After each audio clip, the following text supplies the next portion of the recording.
Congressman Manuel, you are now recognized. Please Thank proceed. you, Mr. Speaker. Yes, just a short manifestation as Please we proceed. approve the motion to include the budget debates for the OVP sa September 24 session po natin.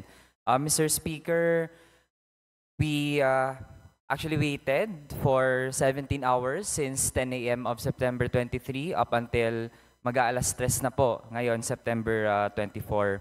We would like to state for the record ang naging consistent po na track record ng Office of the Vice President sa past hearings kung saan ninais na talakayin ang paggastos ng OVP sa pondo ng bayan. Mr. Speaker, sa unang salang sa Committee on Appropriations, naging evasive po ang nakaupong Vice Presidente at hindi sinasagot ng tuwiran ng ating mga tanong. Sa pangalawang hearing ng Committee on Appropriations, hindi rin po siya nagpakita. Sa isang hearing ng Committee on Good Government and Public Accountability, siya ay tumanggi na mag-oath at umalis, tila ba ay nag-walk out sa hearing. Mr. Speaker, pag ang bata nanghingi ng pera sa magulang para sa school project or school fee, dapat mag-explain, hindi binibigyan pag di nagpapaliwanag. Pag may natanggap, dapat may resibo para patunayan paano gumastos. Obligasyong magpaliwanag. Kapag student council o sangguniang kabataan, dumadaan sa butas ng karayom para magkapondo. Kahit ang ganda ng plano, di tiyak na mapopondohan.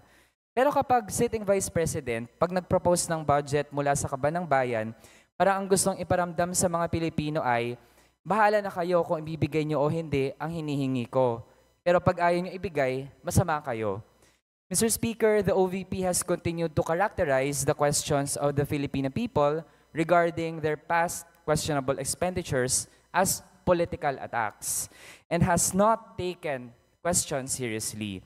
Mr. Speaker, to end, this is a clear betrayal of public trust as every elected official is accountable to the electorate and thus is obliged to answer any question that concerns public interest. Salamat, Mr. Speaker.